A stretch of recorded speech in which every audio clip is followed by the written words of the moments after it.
Joining us now are two alumni, well, one alumni and one founder of the Spiritual Awakening Foundation, Akuyo and Makiva.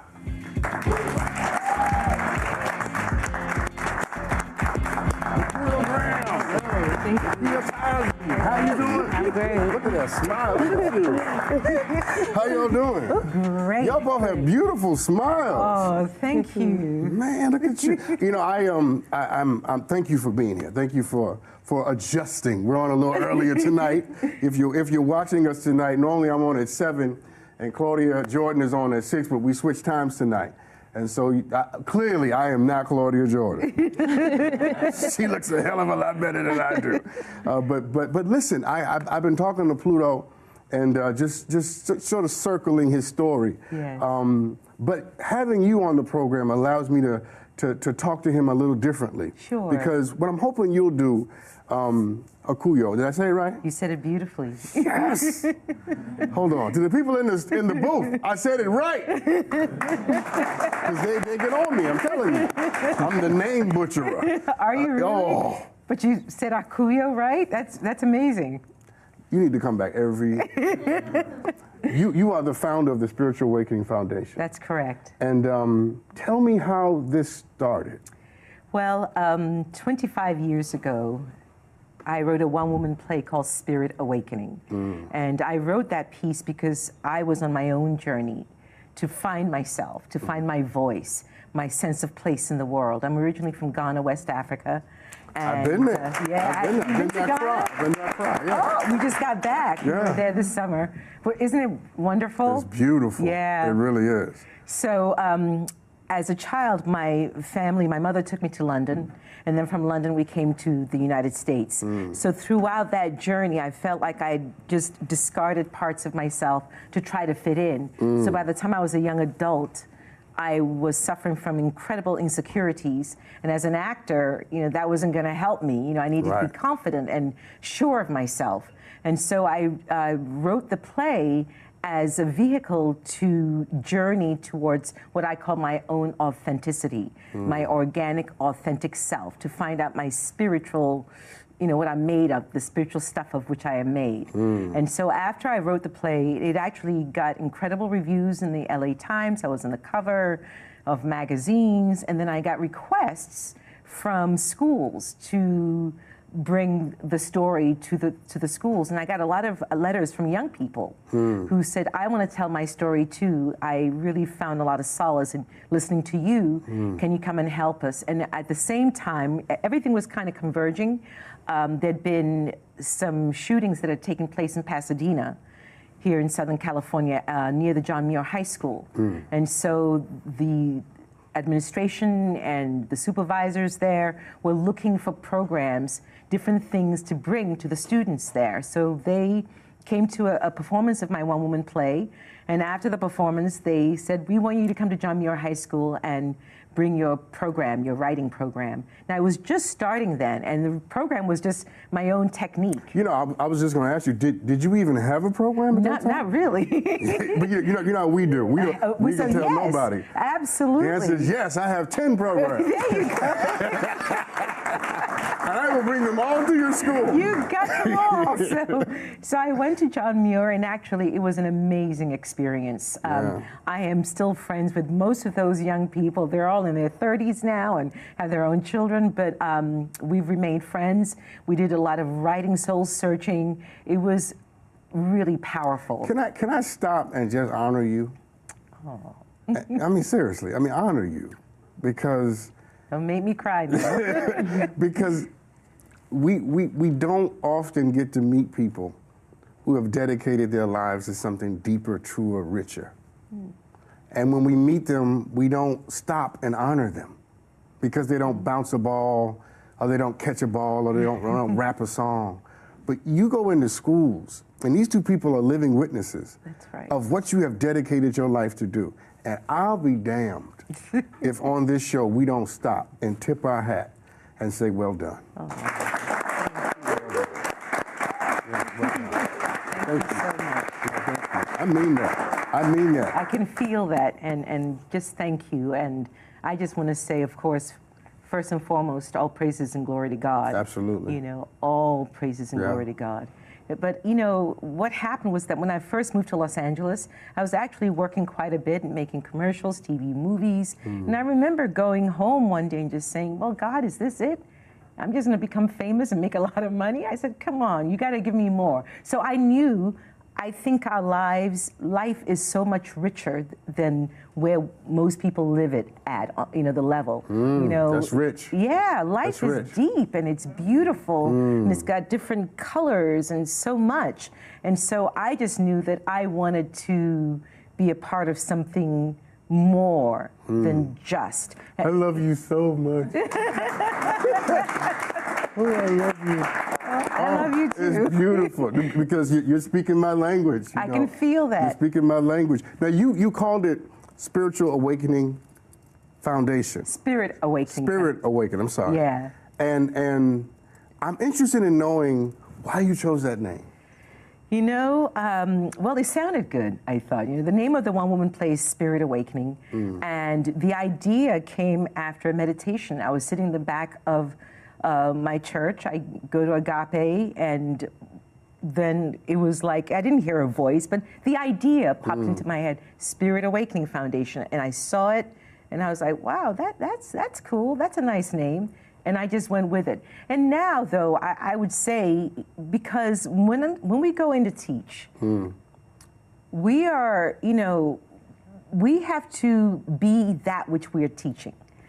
Children, young people, especially children, you know, you can't preach at them. You can't tell them what to do. You really have to be it. Yeah, you have to embody it. Yes. That's right. Yes. That's right. You know, so the spirit awakening of which I speak is that there is that spirit within us all. That is really the teacher. You know, that is the thing that heals. I just have to make it welcome. I have to facilitate an environment where it's welcome. That's rich. That's rich. That's rich. I'm about to throw my cup. I'm telling you, that's rich. And what makes that so rich to me is, again, one of the things I'm trying to do with this show tonight is to help viewers understand the simplicity of transformation. Yes. The simplicity of living a better life. That's The simplicity of totally changing your story. That is not, it's not as complicated as we try to make it out to be. Okay, it isn't. Well, we make it complicated so we can sell products. You know, we can tell you. Stop. Because that was good. It's true. Facts. Okay, you know, even the thing is, if you want to, you know, be healthier and strengthen your body, you know, we don't need to buy half the stuff we all do, and I'm guilty of it as well. Yeah. I mean, you just move your feet. Yeah. You know, just go take a walk on the beach, especially here in California. I mean, a lot of the stuff that we can do to transform are actually free, and they're beautiful, and they're wonderful. Yeah, no, that's so true. Makiba! Makiba! You have, your name just lends someone just, every morning when you wake up, somebody should stand outside your window and go, Makiba!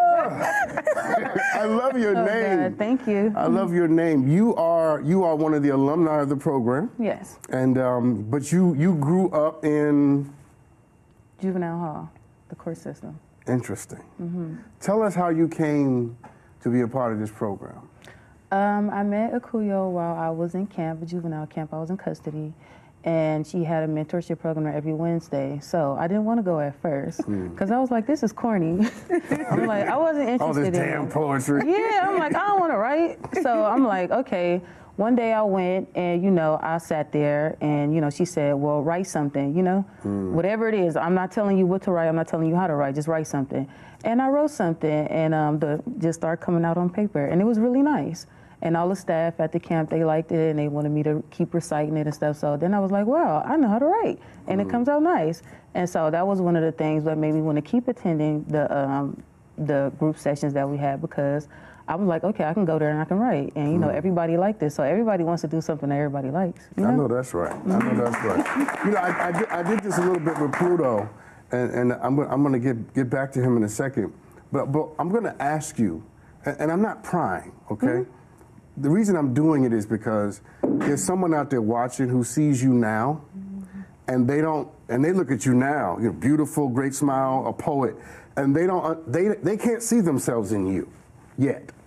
They need to know the story of how you got to be who you are. Absolutely. You know, so before you even met Akuyo, what was your life like? How did you end up in juvenile detention to begin with? Oh, I was out of control. I was definitely out of control. I had a lot of anger built up. I didn't have any guidance. I didn't have any structure in the household. I just was doing what I wanted to do. I ran my own program. What role did anger play in your life? A major role in my life. I was just angry all the time. And as you think back on it, what were you angry about? I was angry about my childhood. I was angry about, you know, going to school and seeing other kids have stuff that I didn't have, you know. What about your childhood made you particularly angry? And just be real with me. I'm being real. Yeah. I'm gonna be cutthroat. I love it. Okay. When I would go to school, you know, more popular kids, they had more, or they had two-parent households, stuff like that made me mad. Down to a cell phone, like other kids have phones, and I'd just be sitting there and I'd be watching them on the phone, like, dang, I wish I had a phone. Like little stuff like that. Or being homeless, my mom having us house to house, you know, I was angry about a lot of stuff. I mean, look, let me say something to you. Kids don't choose the wombs that they come into, but there's a lot of thinking that says that they do. I know. But in most common thought, we don't choose the womb that we come into, and what I mean by that is we don't choose the circumstances into which we are born, and I want to say this to both of you, just both of you, as human beings, as black people, you deserved better than what you were born into, and you deserved better than what this world gave you. You know what I'm saying? You did. Because Pluto, you were starting to tell us a little bit about your story, and then we had to take a break, and then we brought all these other people on. No, I appreciate the company. I was But if you will, just pick up in the similar way that Makiva is doing for us, and take us into what it felt like to be you as a kid, 13, 14, 15.